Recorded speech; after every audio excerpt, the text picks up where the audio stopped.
Hello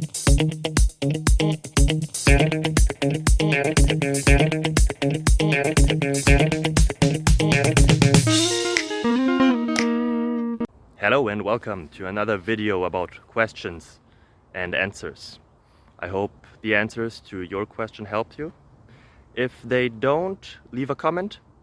If they do, leave a comment as well. And I'm trying to get always better, so please give us constructive feedback. Us, I mean me and my family. If you leave a comment or a helpful thing, it helps us always a lot. Thank you very much.